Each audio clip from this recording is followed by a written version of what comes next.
Saudara-saudariku yang terkasih dalam Kristus, puji syukur kita ucapkan kepada Allah yang Maha Kuasa atas berkat dan rahmat-Nya kita masih diberikan kesehatan hingga saat ini. Pada hari ini, saya mengajak teman-teman untuk mendengarkan homili tentang kisah Stefanus.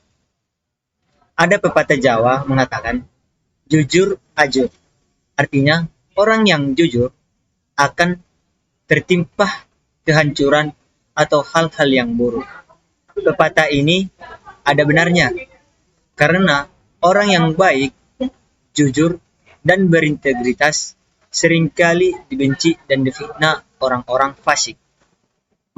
Nah, kisah Stefanus merupakan contoh nyata. Ia dikenal sebagai orang yang saleh, yang dipenuhi Roh Kudus, dan memiliki karunia untuk melakukan mujizat. Stefanus bukan hanya melakukan banyak tanda ajaib, tetapi juga sangat berhikmat. Hal ini tampak saat Stefanus berdebat dengan beberapa anggota jemaat Libertin,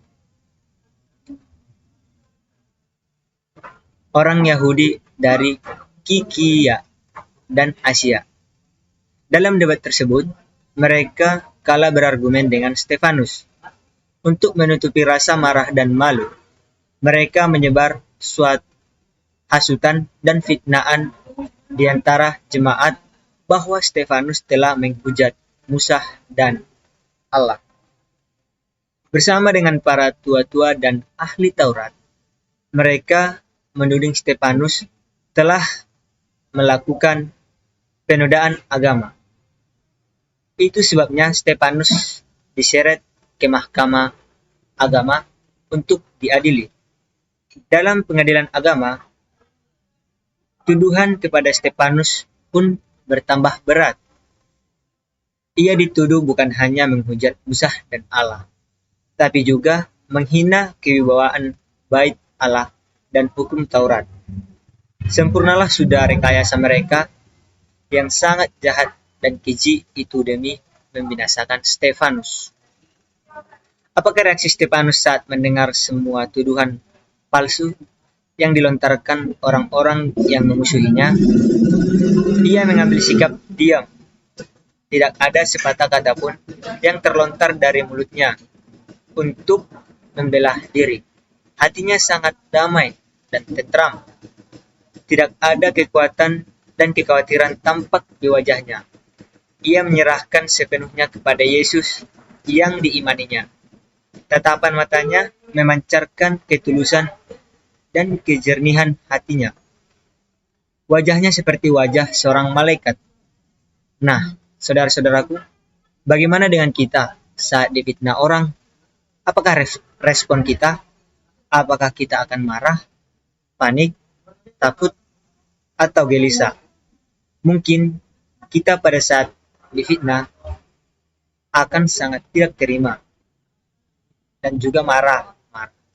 Atau mungkin sebaliknya, kita akan menuduhnya dan menentangnya balik. Dengan keadaan Stefanus yang menyerahkan segalanya kepada Tuhan, sebab ia yakin Allah menyertainya. Dalam hal itu, Allah menyertai berarti Allah merupakan peneguhan buat kita bahwa kita tidak sendiri. Penyertaannya menjadikan kita mengalami pertolongan, keselamatan di tengah bahaya, bahkan mengalami mujizat nyata. Allah menyertai kita dalam semua segi dan sisi dalam kehidupan kita. Jangan takut, teruslah memberikan firman dan jangan diam, karena Allah menyertai. Juga merupakan pesan bagi gereja Tuhan masa kini di tengah-tengah krisis situasi yang makin kelam untuk bertindak dan menyuarakan kebenaran Injil Kristus.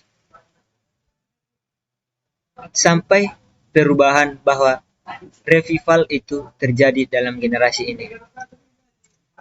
Nah, dari cerita ini, marilah kita belajar dari Stefanus untuk tetap tenang dalam kondisi apapun dan menyerahkan semuanya kepada rahmat Allah. Stefanus agaknya tahu bahwa pasrah merupakan sikap yang terbaik. Mungkin sekian homili saya ucapkan terima kasih. Udah, Le, stop recording.